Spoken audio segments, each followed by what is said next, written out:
merci beaucoup président Khalifa mbokk yi ñu ngi leen di nuyu di leen ziar bépp sénégalais bu ñuy déglu ñuy seetaan damay mottali rek ci li suñu yeneen camarades yi ubbee waxtaan bi te muy lu am solo ñu fas yéene nag waxtaan ak askanu Sénégal bëgg waxtaan ak askanu Sénégal waxtaan bu dal waxtaan ci li ñu bokk muy réew mi ndax it kenn ku ne ci ñun am na lu la màndargal loo xam ne au moins même su dee benn rek am na lenn lu la màndargal loo xam ne bokkoo kook sa morom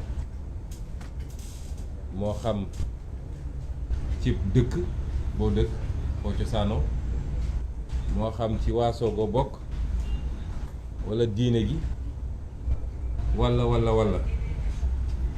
waaye li nga xam ne moo ñu boole ñun ñëpp te kenn mënu cee boddi moroomam loolu mooy réew mi Sénégal moo tax ak lu ñu mën a am ci ay différence rek yàlla mi ñu boole sàkk ñun ñëpp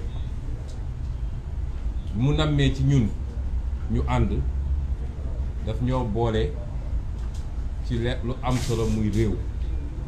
ba nga xam ne tey képp kuy sénégalais rek ñun ñoo bokk destin mooy ñoo bokk jëmukaay imma réew mi day baaxal ñëpp walla mu bonal ñëpp parce que même bu réew mi bone ñi nga xam ne jàpp nañ ni ñoom exception lañu réew mi baax na ci ñoom bu ñu demee ba ci biir seetlu dinañ gis ni ñoom ñoo gën a sonn daanaka ndax réew mi baaxul ci ñoom ndax munoo nekk benn îlot de prospérité munoo nekk yow benn lu ñu ber ci naataange ci am-am ci mën-mën ci sañ-sañ te li la wër yëpp te di ay millions nit ñoom nekk ci guuta gi bu yàggee ñu jëli si la yow sa bopp wala loo fortaatu séddoo kook ñoom li ñuy wax ni ku fekk juróom-ñeenti miskin nga ne tey ma def leen ñoom ñëpp ay Richard boo moytul yaay doon fukkeel ba kon réew mi lañu bokk réew moom lañu bëgg ñu waxtaane ko li xew démb dañu wax ñun ni réew mi dafa mel ni fatt na loolu kenn du ko weddi réew mi fatt na ñu dem ba àdduna wërngal képp nag d'accord ni Sénégal réew mi dafa mel ni fatt na ba tey ñépp a ngi jël seeni gët daat koy samp ci Sénégal ñépp a ngi ubbi seeni nopp di déglu Sénégal ndax it Sénégal réew bu ndaw la ci superficie 196 000 kilomètres carrés du réew mu mag réew mu ndaw la ci koom-koom waaye yàlla dafa am lu mu may Sénégal ci tur ak luñ ko xoolee te mu jiitu woon ci Afrique waaye tey dafa mel ni raw na ñi roppi nañ ñu ci bu baax a baax mooy lu ñu yaakaaroon ci ñun ci démocratie ak stabilité politique moo tax réew mu mel noonu bu commencé am yenn yëngu-yëngu nañ koy xoolee ci àdduna bi yëpp du bokk ak réew moo xam ne miinoon nañ ci moom ay yëngu-yëngu ay coup d'état ay guerre civile ak yu demee noonu ñaar yooyu du ñu bokk ñu ne nag dafa mel ni li yëngal réew mi ngi jóge ci kujje politique bi te mi ngi gën a fës ci kujje politique bi diggante parti état man du ma wax sax Benno Bokk Yaakaar ndax Benno Bokk Yaakaar moom defe naa langaam bee ci bëri waaye li fa tekki mën nañ koo compter waaye parti état bi nga xam ne mooy Macky Sall ak partem ak seen benn allié yooyu ci benn fànn ci beneen fànn bi coalition Yewwi Askan Wi nga xam ne moo ñu boole ñun ñiy toog fii xëccoo bi tar ma yàgg wax nag ni bu doon ñun ak Benno Bokk Yaakaar kese diggante nit ak nit parti ak parti coalition wax ja jeex na bu yàgg loolu amul ku mu ump Sénégal bañ na ba coow li bëri na trop waaye bu desee lu dul génn ci terrain bi gisaguloo leen de kon li tax coow li am ak fan lañu jëlee ñoom seen dëgërlaay mooy utiliser li nga xam ne lépp ay jumtukaayu état la ñu tegoon ko seen loxo pour ñu toppatoo nekkinu Sénégalais yi ci wàllu kaaraange ci wàllu koom-koom ci wàllu njàng ci wàllu leneen leneen ñu jël loolu yëpp détourné ko tey ne faw rek ñu faagaagal coalition Yewwi Askan Wi moo tax keroog bi ñu mujjee daje fii ñu ne leen ñun Yewwi Askan Wi jàpp nañ ni ñaari jàmbaar walla ñaari mbër bu ñuy jàmmarloo mbir mi yàgg te métti kuy àtte ñun nag ñu jàpp ni àtte gi mënul jóge lu dul ci askan wi nga xam ne muy ñoom muy ñun kenn ku nekk nee na askan wi la fi bëgg a nekkal kenn ku ne nee na askan wi la bëgg a jëriñ kenn ku ne nee na askan wi la bëgg a defaral kon kay askan woowu moo ñu war a àtte moo tax nag ñu ne nañu delloo askan wi kàddu gi delloo askan wi kàddu gi mooy may askan wi fu mu waxee fu mu exprimer woo fu mu génnee lu nekk ci moom ba ñu xam ndax askan wi Macky Sall la àndal ci lii muy def am askan wi opposition bi la àndal ci li muy xeex loolu mooy li waral li am démb mu yoon nag loo xam ne lu ne mënoon na ci am waaye ñun wóolu nañ suñu bopp ndax xam nañu li ñu séq ak askan wi xam nañu li ñu jiyan askan wi ndax bi ñu dooree ba léegi askan wi dañ leen wax dëgg dinañ leen xeexal li nga xam ne moo yàq réew mi bis bu ne ñu wax leen ko li ñuy làq ci ay njomme bis bu ne ñu sulli ko ci loxo askan wi kon ñun wóolu nañ suñu diggante ak askan woowu te xam nañ ni askan wi xam na ni suñu yéene gu sell la ci li defar réew mi moo tax ñu ne nañu delloo kàddu gi askan wi imma askan wi dinañu wax ni d'accord ñoo ak yéen ànduñoo ak yéen Macky Sall lañu àndal ak ñi mu bokk walla askan wi nañu yéen lañu àndal nag li ngeen jàpp naa ni fu kuy sénégalais fanaan démb ci réew mi ak képp kuy nit ak foo nekk ci àdduna démb mën ngaa seede ni askan tontu na te tontom mooy Yewwi Askan Wi loolu amul lu ñuy lam-lame ñi gën a Yewwi Askan Wi sax nga xam ne bés bu ne ñu jël seeni titre journaux bind loo xam ne ñoom seen bopp muñ nañoo muñ mënuñoo muñ ñu mujj koo nangu kon gàcce nga askanu Sénégal ndax lii nag dama jàpp ni sax guléet la ci àdduna ndax bi ñuy proposé forme bi yàlla mi ñu tiim xam ne ni xamuñu woon ni mës naa am feneen ak feneen buñ ko waxee ba coow li commencé am na yeneen réew yu mu amoon waaye loolu mooy firndeel ni Sénégal problème am na exemple li ñu jox yëpp dictature la woon dañuy wax Chili la amoon bi fa Pinochet di nekk Pinochet ñëpp xam nañu dictature sanglante la woon li mu rey ci ay doomu aadama kenn xamul nu mu toll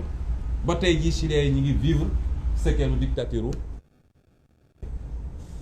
ñu ne ñu foofu la amoon dellu si ne ñu la amoon ci jamono Shah d'Iran nga xam ne dañ ko ngémboon mu noot askan wi moom ak ñi mu àndal ñu daan gëmm ci seen i gët fii lekk-lekk pétrole bi nga xam ne mi ngi woon Iran yombal na leen ko yóbbu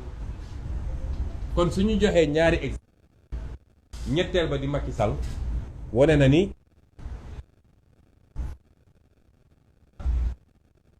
na askan ko génn démb wane ko lu amul benn lam-lame kon loolu Macky Sall waaye ñu bëgg a waxtaan ak askan wi ne leen ak mbir mi nu mu xumb du woon bu mbaay feet taxu ñoo jóg xol bu naqari moo ñu tax a jóg nit nag ni nga mën a fësalee sab naqar mën na bëri forme bii paa ñu tànn forme bii muy forme boo xam ne jàpp naa ni ci forme yu gën a mate la ci nu nit mën a fësalee ay naqaram waaye defuñu ko pour foo ñu wax ko léegi parce que léeg-léeg mu am ñu bëgg a jaxase amoon na sax ñu ne dafay ume peut-être que moom ñenn ñi ne suñ ko defee taw du am far woo yàlla def ñu xëy Sénégal yëpp taw ba Ndakaaru ji nga xam ne la dañ daan xaar taw bëree bëri mu taw waaye lañ ci doon jublu ndax ñun dañoo nekk ci dëj dañoo am ay gone yu ñu faagagal dañoo nekk ci dëj gone yooyu sangaguñ leen defaraguñ leen dugalaguñ leen ci suuf loolu duñ ko fàtte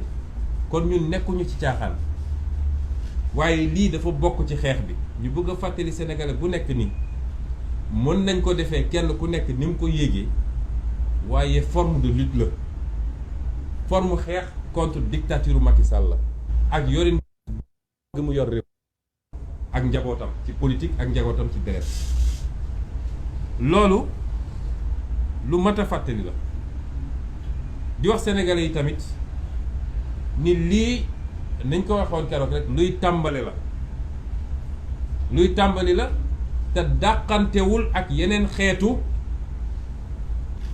xeex yi nga xam ne xam nañ ko ba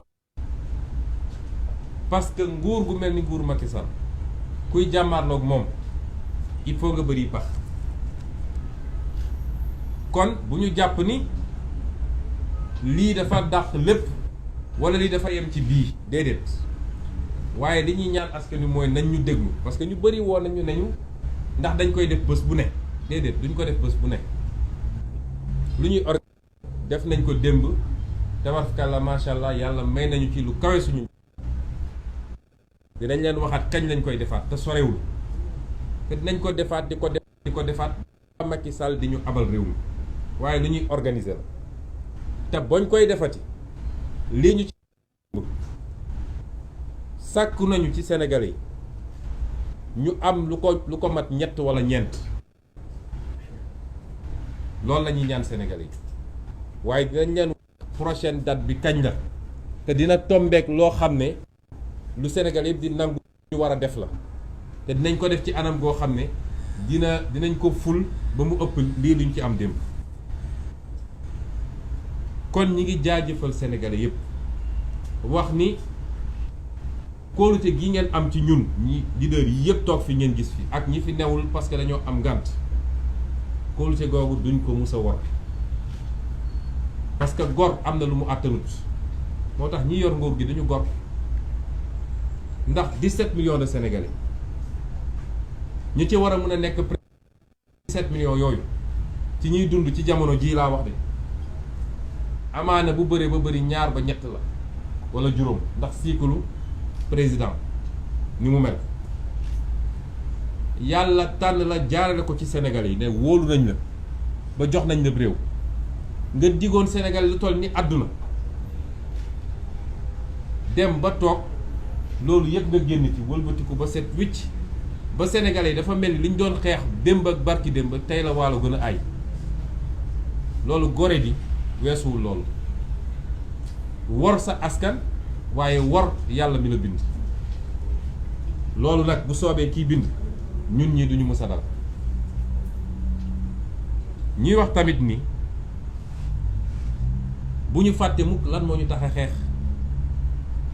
lan moo tax ñuy xeex kenn ku ne am nga mun nga ci am loo xam ne sa spécificité la waaye dafa am loo xam ne ñun ñëpp la tënk mooy Macky Sall bi mu toogee ci bopp réew mi léegi ñëpp dëppoo nañ ni réew mi doxut ndaw ñi kan moo ci am liggéey. xam nga bi ñu génnee ci événement mars daaw yi dafa ne dégg na Sénégalais yi waaye dégg na Sénégalais yi xam ngeen lu mu ci jubloon mooy lii ma dal dootuma dal maa ngi dem uti ay ngànnaay maa ngi dem recruter ay alkaati ku fi yëngatooti dinaa la duma yoo xam ne kenn dootul ñeme sax yëngal baaraam loolu la doon wax dégg naa leen yéen Sénégalais yi waaye du woon dégg message u Sénégalais yi nekkoon li ñu la doon doyee yow ba teg la ci bopp réew mi du lii ngay def fi mu toll nii ba tax ñu fàttali tuuti lan moo ñu tax a xeex li ñu tax a xeex bu ci njëkk mooy tey Sénégal ndóol na ndóol go ci at wu ne bu ñu génnee classement réew yi gën a ndóol ci Sénégal ci àdduna bi ñu ne ñaar fukk ak juróom yi gën a ndóol ci àdduna bi Sénégal ci la bokk te boobu jamono amul lu ñu yàlla desal ci koom waaye Macky Sall jaay na lépp du pétrole du gaz du or zircon du muy jën gi suuf si lépp loo mën a xalaat fer bi phosphate bi lépp Macky Sall jaay na ko te loolu ñëpp xam nañ ko bu ne mun nañ leen wax kan la ko jaay yenn anam la ko jaay ak lan la ci Sénégal ñàkk ak lan la ci Sénégal am mu jur ndóol gi ñuy dund te fileeg Macky Sall mi ngi fi ñun ñoo leen ko wax rawatina ndaw ñi dina métti trop ci yéen Sénégal tey réew yi ñu wër yépp Sénégal leen ëpp normalement PIB mooy suñu doon natt koom-koom bi bu Côte d'Ivoire waaye Sénégal moo gën a kawe ay njëg ci zone UEMOA bi daanaka Mali Burkina Niger ak feneen foo dem Sénégal li fi ceeb di jar diwlin di ko fi jar essence di ko fi jar ak leneen du jar foofu am na ci ñoo xam ne sax fii lañuy jaare ci pooru Dakar bi pour mun a yeggali seen marchandise sa suñu demee foofu ñoo ñuy gën a néewle njëg Sénégalais yi sonn nañ ba fu sonn yem suñu yaay yi sonn nañu xale yi gàcce la dem ba toll ni nga toll sol di mun a sol sa dàllu bàyyi te munoo joxe 1000 francs par jour ci kër gi boo ndekkee dañ la koo jox te nit ñi bëgg nañu liggéey Sénégalais yi sonn nañu secteur économique yi munoo ci génne benn transport bi sonn na artisanat bi sonn na industrie bi sonn na maraîchage bi ak mareyage bi sonn na agriculture bi waxi nopp napp gi càmm gi loo jël ci Sénégal foo tudd secteur yi nga xam ne nag ñooy salariés yi ñoom ñoo gën a deeti ñépp a sonn Sénégal ñaareel bi muy situation réew mi ci li nga xam ne kenn ku ne ci ñun bëgg nga dund ci réew moo xam ne dafa am démocratie ak liberté parce que gis nga yooyu fu mu ñàkk rek njaaxum am gis nga ñun ñii xamuñu lu bari mais ku fi nekkoon ci réew moo xam ne dictature am na fa wala ñu ne régime militaire bu sanguinaire toog na fi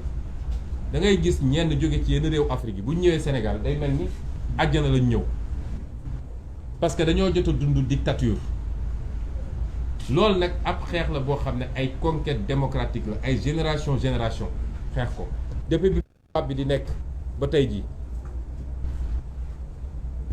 ba ñu ko mujjee xeex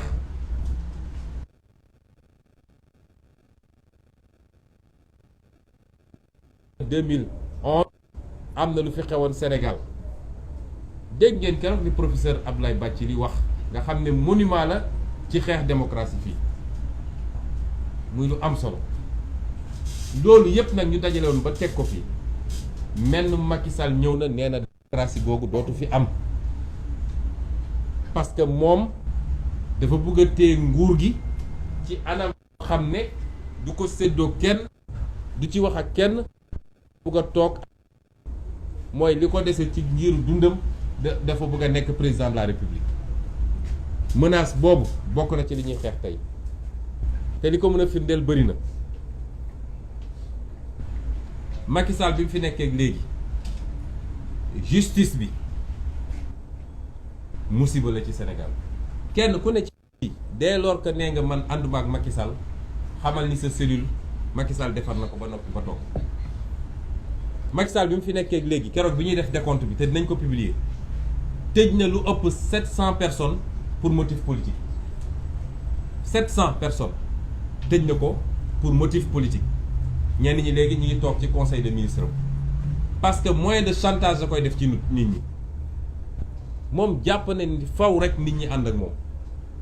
ku àndul ak moom mu ne la naa la pexeel bi mu fi toogee ba léegi lu ëpp 700 personnes téye na leen ci motif politique. te liste bi yëpp ak seeni tur sant ñii xam ngeen leen siiw nañu ñii peut-être siiwuñu lépp Macky Sall moo leen téye ñii activiste lañu ñii acteur politique lañu.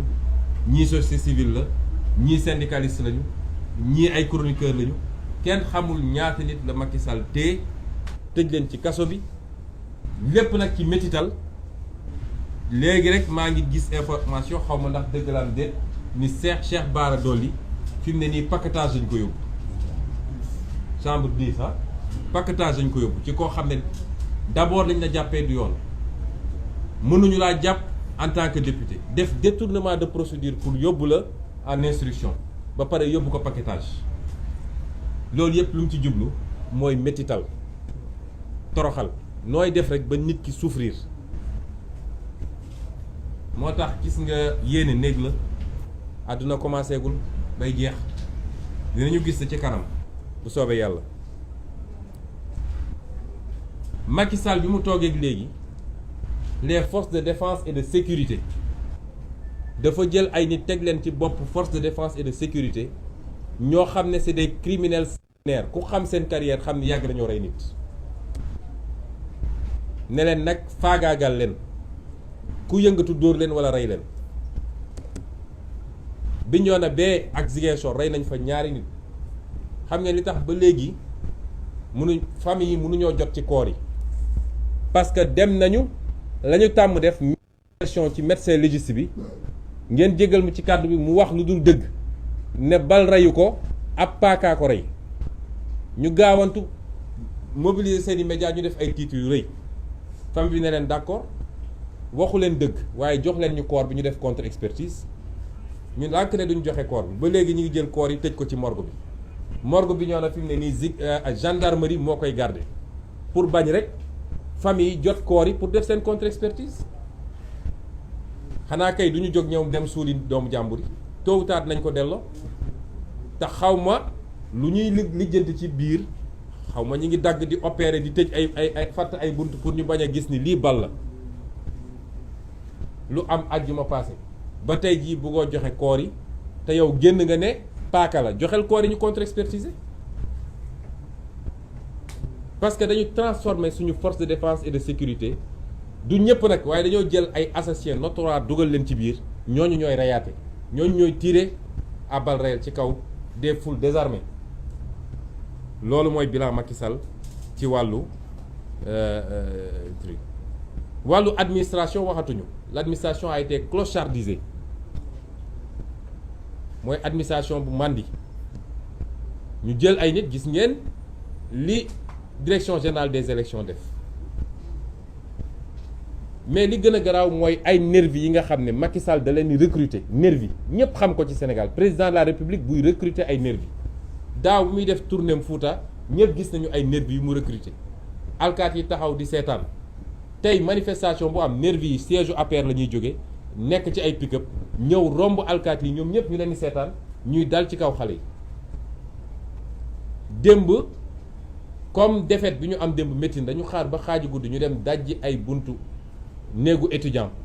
ñaari étudiant Pastef ak benn étudiant FRAPP jam leen ay paaka ba kenn ki mi ngi dans une situation critique à l'hôpital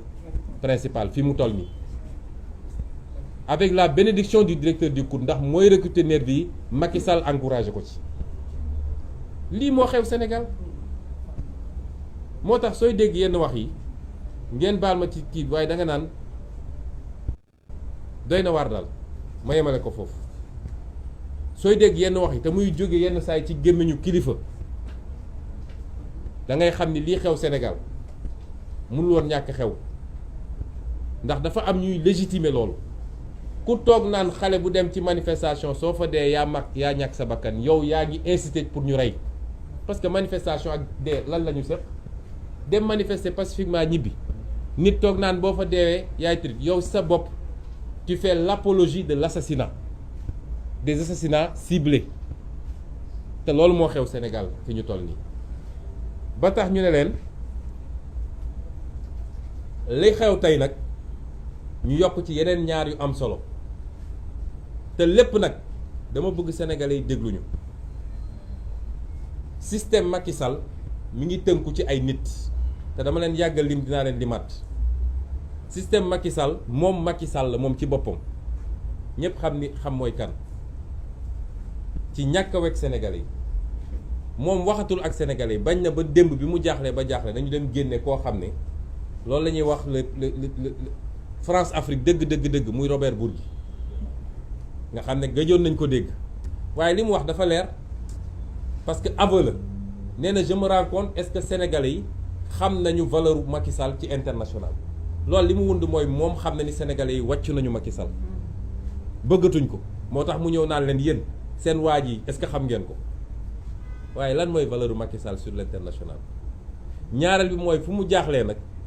ñi ko ngemb ci bitim réew ñooy ñëw wallu si ko Macky Sall waxatul ak sénégalais yi de Macky Sall pare na pour rey sénégalais yépp benn par benn pour mun a toog ci pouvoir waaye waxatul ak sénégalais yi loolu na ko ñëpp xam waaye système am te sénégalais yi waruñu nangu loolu parce que nit ak ndomb tànk bu ñu la mën a joxit nit kese nga ñii bëgg a yàq réew mi benn Antoine Diome la muy ab nit bu dangereux boo xam ne bu ko nit ñi xamoon ak yan logique la yan lobby la bokk ak ñan ñoo koy suuxat ñaareel bi mooy maître Malick Sall ministre de la justice un homme d'une arrogance extrême boo xoolee xar kanam bi sax xam ni kii ku arrogant buy wax ak nit ñi mel ni ku leen jéppi musiba weesuwul maître Malick Sall ñetteel bi mooy général Moussa Fall rey nit ak naan ndox la yemale te loolu doorul tey Macky Sall teg ko fa pour ne ko del rey ñeenteel bi mooy Bokar Yàgg commissaire Bokar Yàgg ñu mu jox police bi mu ak ñi ñuy wooye juróom-ñaar yi nekk conseil constitutionnel ay pyromane ñi ngi noonu mooy ñoo xam ne dañuy taal ay day rek dafa dem làqatu fële taxaw mel ni du ñoom boo leen gisee ak seeni ngan ni mu robb ñu xonk mel ni kankura nga foog ni ñii ay nit lañu fekk duñu dara lu ñu leen jox rek ñu gaawantu lu ñu leen sant noonu lañ koy defee seen yoon newul ci constitution newul ci loi ak Cheikh Tidiane ñu wax na ko léegi cour suprême ak ñi fa ne ak procureur de la république wala les procureurs parce que ñoom ñëpp presque benn lañ am na peut-être benn exception ñii ñoo nar a taal Sénégal est-ce que ñun 17 millions de Sénégalais war nañoo nangu lii tey ñi ngi def ay affaires yoo xam ne kenn xamul noo ko mën a xoolal ay xale yu ñu jàpp yow jàpp nga xale ci manifestation am na ñoo xam ne sax mineur lañu koo jàpp ba pare c'est un citoyen yorul arme yorul dara nga yóbbu ko ba commissariat tëj ko jël ay korosu fatal dóor ko ba toj bopp bi léegi laa jóge coupé ak avocat maître Diagne Ziguinchor am na xale boo xam ne mi ngi diggante dund ak dee jàpp nañ ko ba yóbbu commissariat dañ koo dóor a dóor ñu ne leen évacuer leen ko hôpital ñu lànk ne duñ ko évacuer hôpital loolu ban rapport la am avec l'exercice d'une profession de policier te nag nit ñi dinañ commencer fayu parce que ci dëkk bi la ñu dëkk ñi ngay dóor dañu am njaboot nga am njaboot xam nañ foo dëkk xam nañ koo doon am na loo xam ne amul benn rapport ak policier te nit ñi dinañ jël seen matuwaay de parce que foofu la ñuy mujjee ci réew mi jàpp nit teg ko di ko joggati di ko dóor yor ay crosse fital di ko jam ay lu ne nga jam ko mais au nom de quoi ñu ngi lancer un appel aux forces de défense et de sécurité nañu delloo ci seen xel parce que ñii di leen utiliser pour loolu ñooñu seen bopp lañ fi nekkal ay milliards lañu yor ñoom yow ñu lay xaw ma lan ba pare naan la demal dóor nit ñi bu ñu génnee nag mel ni du ñoom di gentil lu di baax lu man xaw ma ndax suñu leen di yónni léegi dañ leen di jox yu ñuy naan wala parce que ki ngay dajeel ci beneen anam ak soo dajeeg moom foofu du doon benn nit bi lan moo ko fi jar Macky Sall day dem au plus tard 2024 mu jóge fi ala kulli xaal kon dañu delloo ci seen xel du ngeen ay bàyyi ma ay nit ngeen tenue bi ngeen sol teewul ngeen nekk nit di lancer un appel à notre armée bu leen bàyyi général Moussa Fall Macky Sall def li ñu bëgg a def fii ci réew mi sénégalais am nañu yaakaar trop ci yéen bëgg nañ leen naw lañ leen les troupes gendarmes de troupes des rangs policiers et cetera bu leen nangu ñii di leen manipuler di leen def loolu parce que jaruñu ko mérité wuñu ko te ci réew mi ngeen bokk ma wax tamit nii procédure judiciaire yi nekk en cours xam ngeen Macky Sall lu mu ci jublu Macky Sall Yewwi Askan Wi ci boppam la bëggul mu dem élection seetlu leen bu baax de dama bëgg a waxtaan ak sénégalais yi bu baax nag parce que ñun dañ ñoo tooñ ba yàlla suñu borom xam ni tooñ nañu sénégalais yëpp xam nañu dañ ñoo tooñ te ci tooñ ñu la ñu dëkk te boo résister ñu ne la déedéet tegal lépp ci suuf liste nationale Yewwi Askan Wi ban sénégalais moo mun a nangu toog il y a un mois de cela ban sénégalais moo munoon toog nit nañ dem élection Yewwi Askan Wi dem élection te Ousmane Sonko du ci bokk Aïda Mbodj du ci bokk Cheikh Tidiane Youm du ci bokk Cheikh Tidiane Dièye du ci bokk Habib Sy du ci bokk Déthié Fall du ci bokk Massamba ak Mademba ñii nekk fii yépp kenn du ci bokk kan moo ko mënoon nangu xam nga Macky Sall mooy koo xam ne dañ naan non fii moom sañu fay yegg loolu ko xamul Macky Sall moo koy wax tant que mi ngi làmb muy nooy day dem mu xëy ne ñooñu ñëpp duñu bokk ci élection bi ñu ne déedéet ki waay mu ne léegi seen liste départementale yi mooy sama cible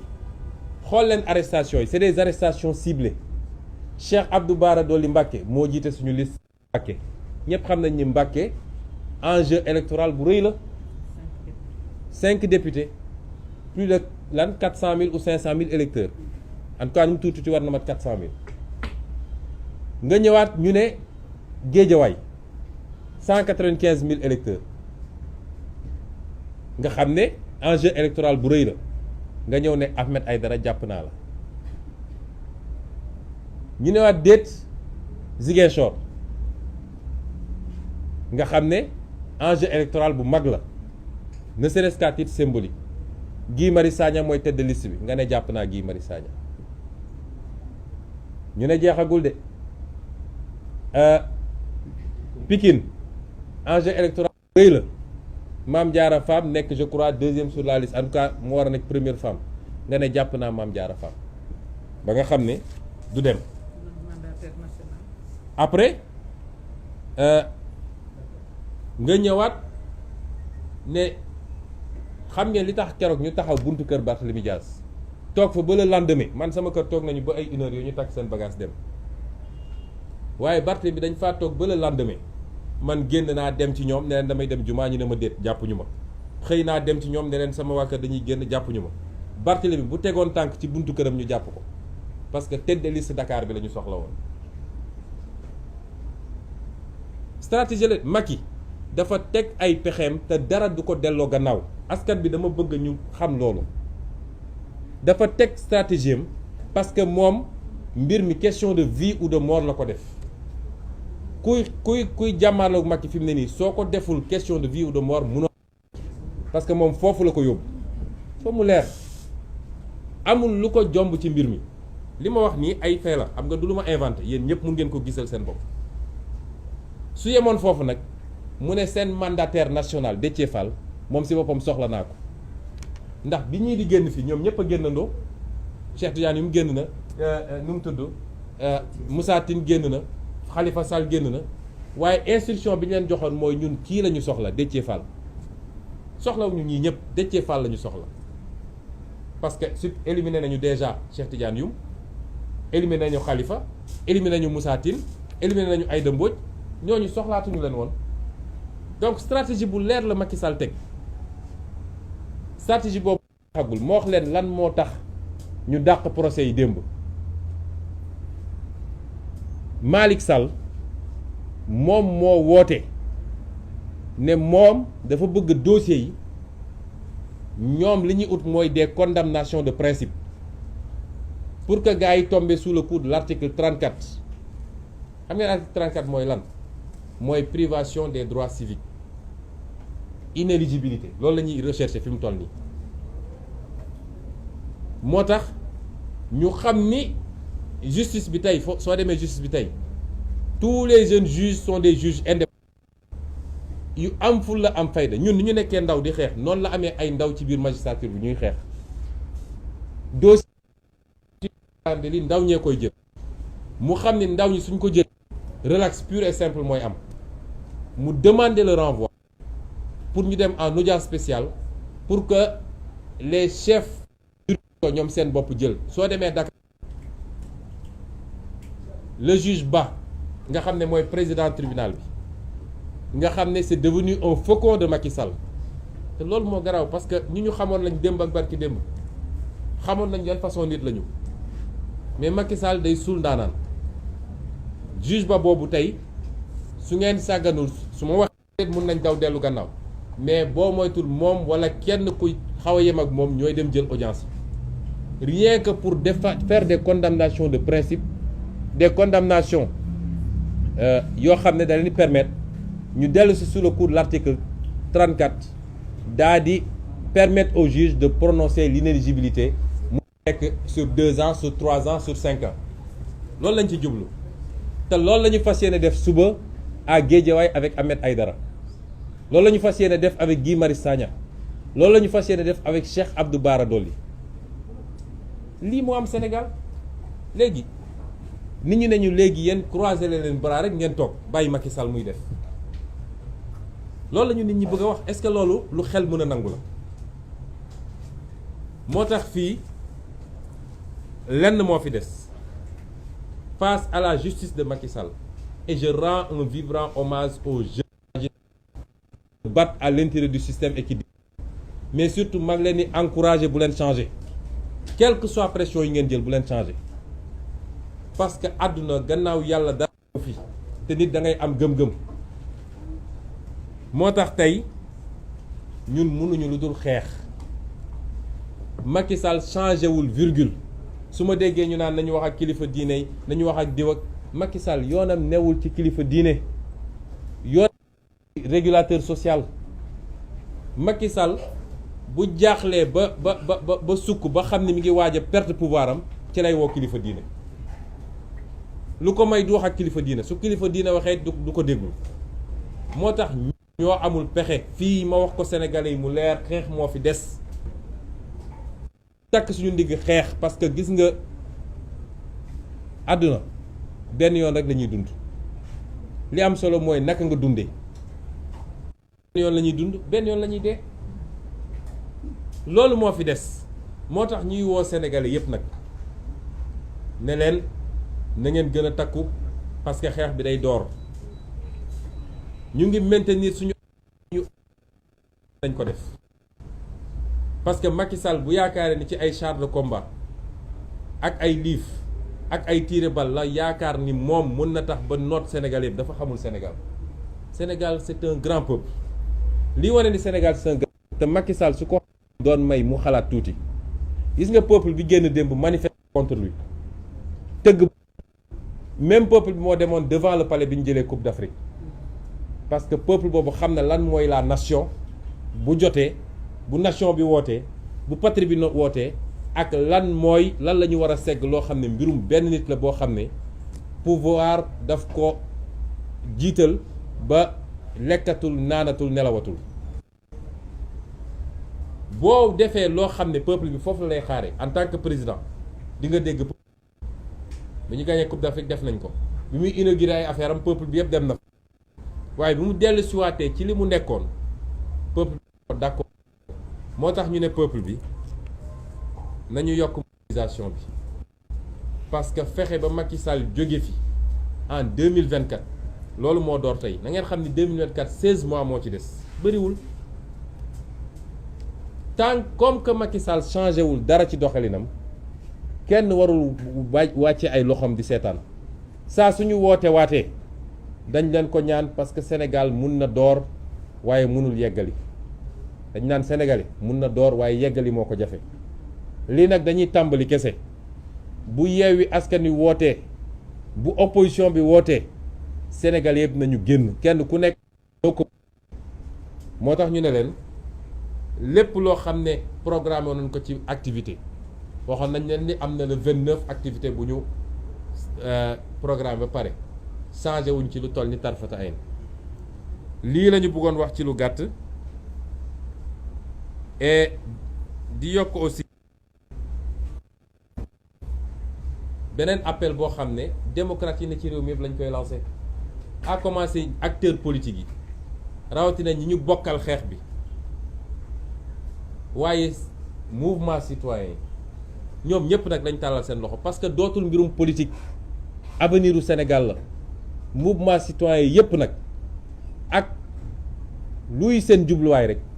tàllal nañ leen loxo ci xeex bi képp koo xam ne it société civile la de manière générale tàllal nañ seen suñu loxo ci xeex bi parce que du question wu affaire politique wala conquête du pouvoir déedéet waaye sauver suñu réew foofu lañ ci toll lii la ñu bëggoon wax ci gàtt di jéggalu ci kàddu yi di ko tënk tuuti rek ci français suñ ma ko mayee pour dire simplement aux Sénégalais et à l'ensemble des amis du Sénégal, des amis africains en priorité, qui nous regardent, qu'on a vécu une nuit historique hier. Nous avons expérimenté une nouvelle forme de lutte, ce qui ne signifie absolument pas l'abandon des autres formes de lutte.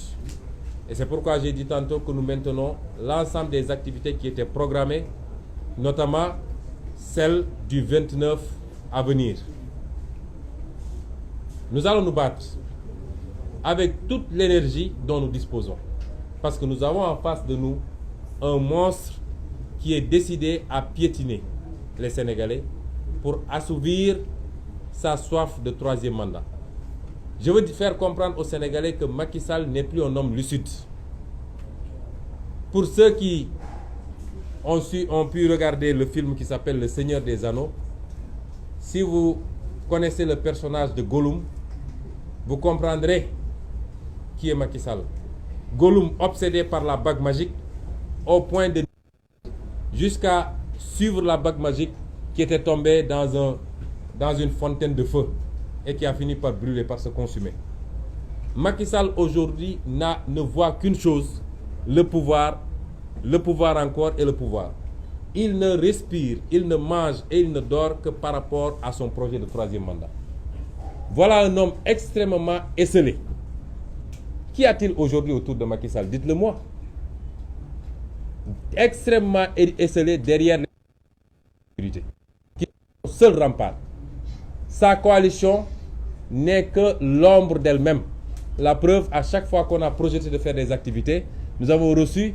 des menaces de contrecarrer nos activités. Vous n'avez jamais vu cette coalition sortir, à part aller dans leur siège pour faire des conférences de presse. Tous ses anciens compagnons lui ont tourné le dos ou sont en train de le faire. Et nous continuons à leur lancer un appel. Parce que être avec Macky Sall n'est pas un problème en soi.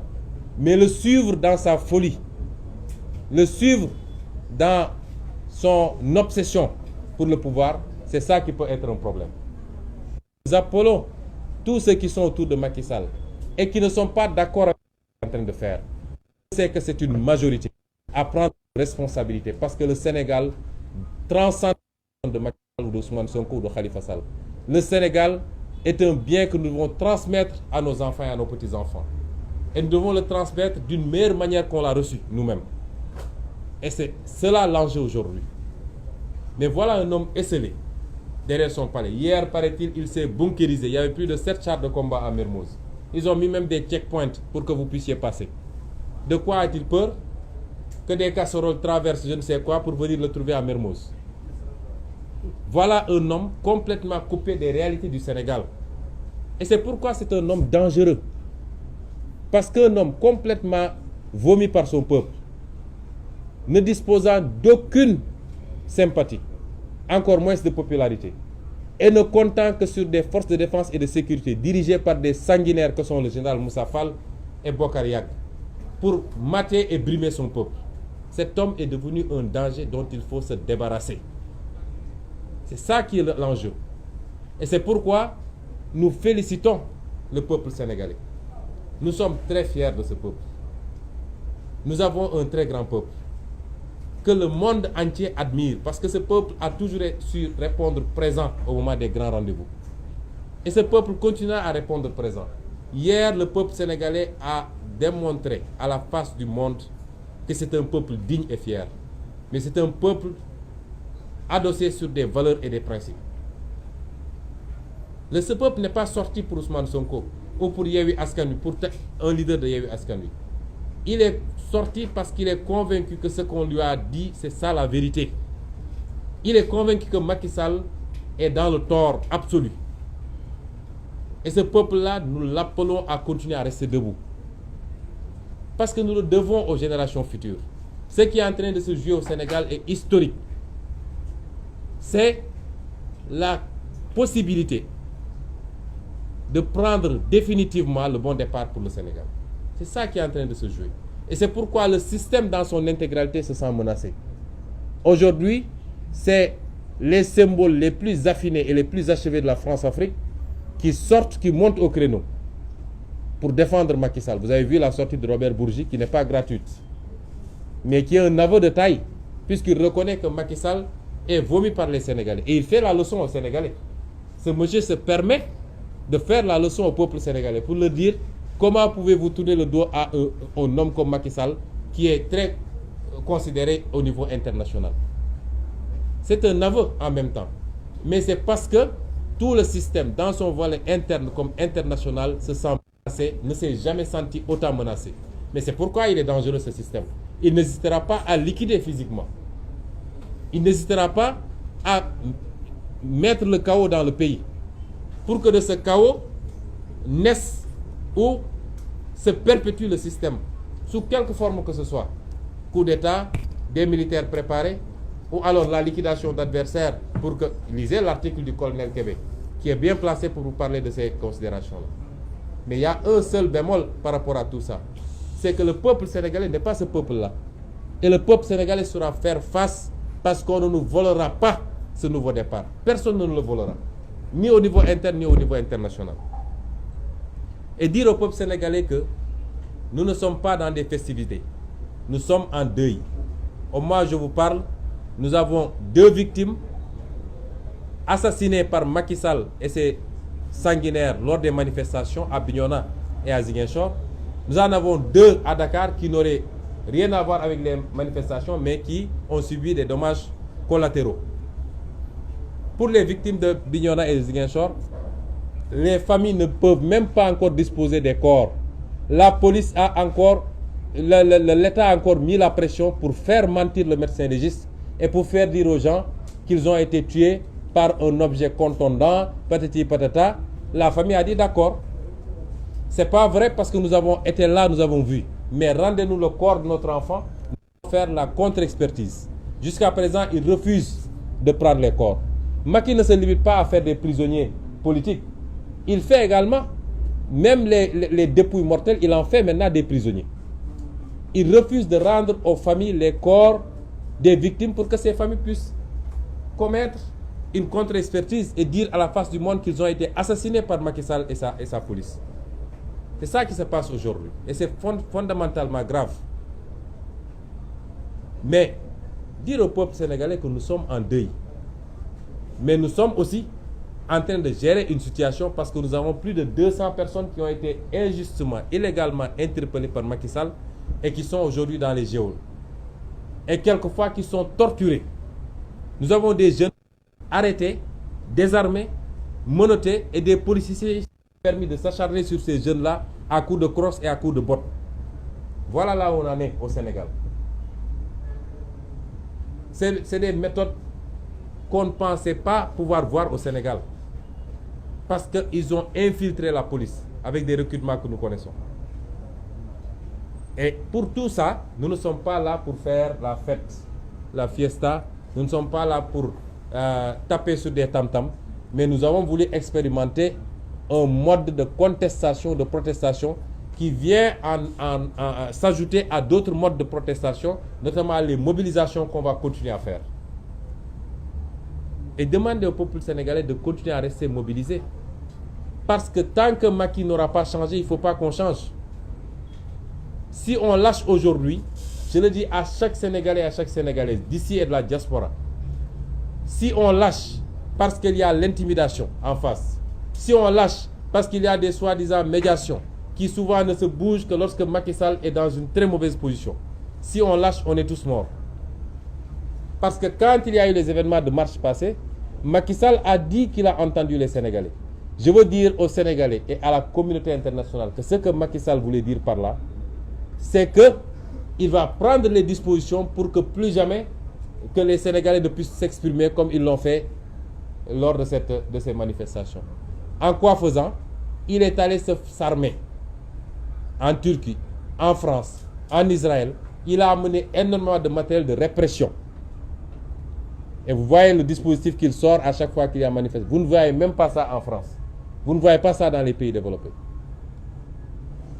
Ensuite, en recrutant beaucoup de policiers et de gendarmes, en profiter pour prendre une partie de ces nervis et les infiltrer dans les forces de défense et de sécurité. Et c'est pourquoi il se croit invincible aujourd'hui. Mais il n'a rien compris, parce qu'on ne peut rien faire face à un peuple déterminé. Et ce qui s'est passé hier, c'est l'expression d'un peuple déterminé. Et à ce peuple-là, nous demandons de continuer à être vigilant. Macky Sall n'a pas changé d'un iota avec son équipe. M. Antoine Diome, ministre de l'Intérieur. M. Malick Sall, ministre de la Justice. Le général Moussa Fall, dont on connaît les faits d'armes depuis qu'il était en Casamance jusqu'à présent. Bokar Yag, qui est à la tête de la police, qui avait même préparé un guet-apens ici contre les Barthélemy et autres, puisqu'on a les éléments qui le prouvent. Les magistrats du Conseil constitutionnel, qui sont tous sauf des magistrats, des pyromanes en puissance, ceux de la Cour suprême, qui viennent de rendre d'ailleurs une décision, comme ils l'ont toujours fait. Tout ce que Macky Sall veut, ces gens iront dans ce sens-là. La loi, la Constitution, mettez une croix tant que Macky Sall sera là. Le procureur de la République, l'homme des mines anti-chars ou je ne sais quoi, des gens qui se baladent dans des sacs avec des mines anti-chars ou je ne sais quoi, qui est dans son complot, lui, dans sa bulle, pensant pouvoir fomenter avec Macky Sall un complot pour liquider des adversaires politiques. Les chefs de juridiction, de manière générale. Vous savez, à chaque fois que Macky Sall a voulu faire des choses, quand il a voulu liquider Khalifa Sall, ceux qui avaient jugé Khalifa Sall en appel, c'était qui? C'était Demba Kandji, l'actuel procureur, et un autre, Fall ou je ne sais quoi, qui est... Après, quand on finit le sale boulot, il vous bombarde quelque part. Le procureur, là, il avait amené président de la chambre d'accusation, et maintenant procureur. Demba Kandji, il voulait l'amener directement à l'agence judiciaire. Le poste était occupé. Il l'a amené au palais pour le préparer, comme il est en train de préparer Serigne Bassirou Gueye. Et l'autre là, il l'a nommé président du tribunal à Thiès. Antoine Diome, à qui on avait demandé de faire le sale boulot à la CREI. Ensuite, on l'a amené à l'agence judiciaire pour l'affaire Khalifa Sall, dans laquelle l'État ne pouvait absolument pas être partie civile. Donc l'agence judiciaire n'avait rien à faire. Et après ça, on le remercie maintenant pour lui donner le ministère de l'Intérieur. Il faut les indexer, ces hommes-là. Ils sont dangereux pour le pays. Et pour eux-mêmes d'ailleurs. Et donc, il faut que les Sénégalais se mobilisent et qu'on refuse qu'un groupuscule assis sur des milliards, je sais de quoi je parle, assis sur des milliards que rien ne justifie. Quand on peut trouver 2 milliards chez le griot du président de la République. 2 milliards. Parce qu'ils disent que c'est 900, etc. Non. Moi, on m'aurait informé qu'il s'agit de 4 sacs de 500 millions. Qu'il y a une pièce au premier étage de sa chambre qu'il a transformée en chambre forte, où passe la nuit un de ses enfants pour garder cette pièce-là. Comment pouvez-vous admettre ça dans un pays où les jeunes là sont là, ils ne peuvent même pas avoir 10 000 francs par semaine, de l'argent volé des caisses de l'État. Et le procureur ne bougera pas le petit doigt. L'OFNAC ne bougera pas. La CENTIF ne bougera pas. Et on prend des opposants tous les jours pour les mettre en prison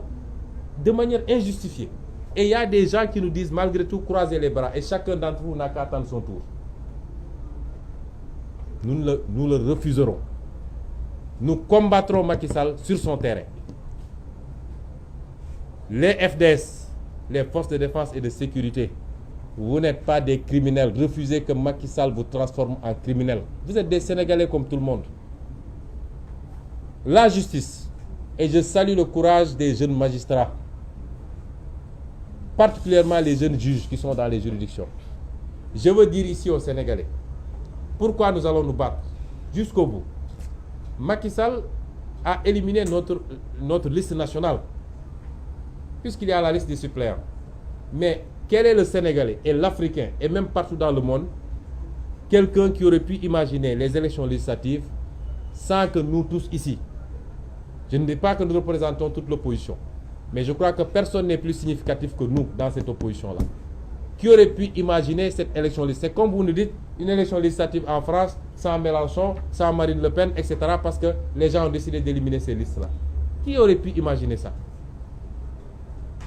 Même sur l'international, les gens n'en reviennent pas. Mais ils ne s'en arrêtent pas à si bon chemin. Hein. Ce qui est en cours, si vous voyez les arrestations durant les manifestations, elles étaient ciblées. On a arrêté qui? On a arrêté Cheikh Abdou Bara Dolly avant les manifestations. C'est la tête de liste de Yewwi Askan Wi, de la coalition Wallu Yewwi Askan Wi à Mbacké. Mbacké, tout le monde sait ce que ça représente. C'est 5 députés et plus de 350 000 électeurs. Ensuite, on arrête Ahmed Aïdara, tête de liste à Guédiawaye, 195 000 électeurs. On arrête Mame Diarra Fam, tête de liste féminin, femme à Pikine, 5 députés en jeu, plus de 300 000 électeurs. Ensuite, on vient arrêter Guy Marius Sagna, qui est la tête de liste de Yewwi Askan Wi à Ziguinchor. Et ils avaient fait le pied de grue chez Barthélémy Diaz, tête de liste de Yewwi Askan Wi à Dakar, presque 700 000 électeurs. Ils ont même failli enfoncer sa porte. Tellement l'instruction était claire, il faut les prendre. Déthié Fall, notre mandataire national, qui a été arrêté ici. Et il n'y a aucune infraction à leur imposer. Parce qu'en matière, demandez à tout le monde, la jurisprudence est très claire. En matière de manifestation, on ne peut interpeller les gens que sur le lieu des manifestations. Sur le lieu des manifestations.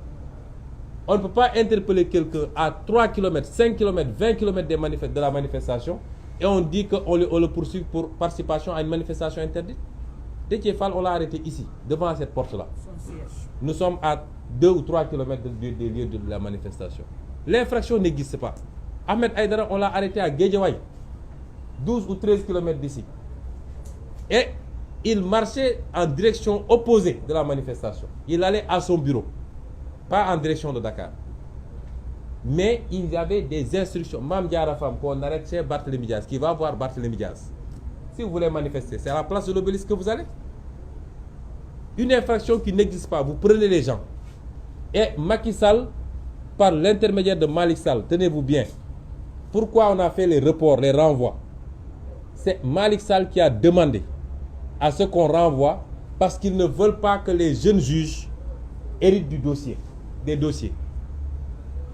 Ils ont instruit les présidents de juridiction.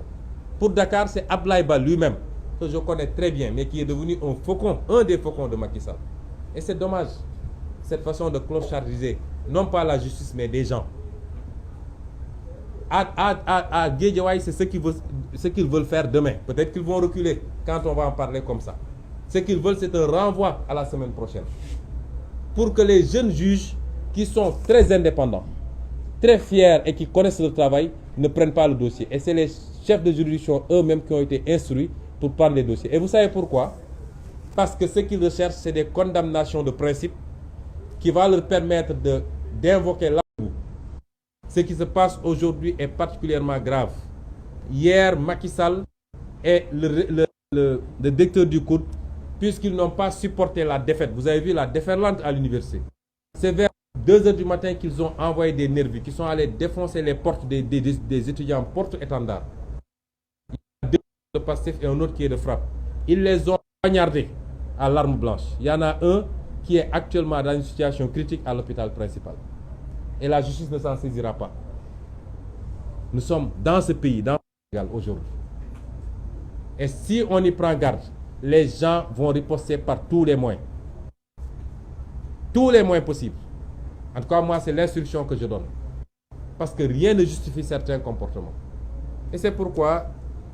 nous allons maintenir toutes nos activités, y compris l'appel du 29 à Macky Sall. Il ne faut pas nous interdire de manifester.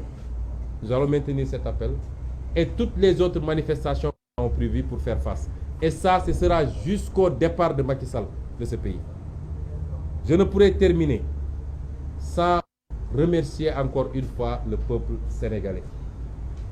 Il a été formidable hier soir.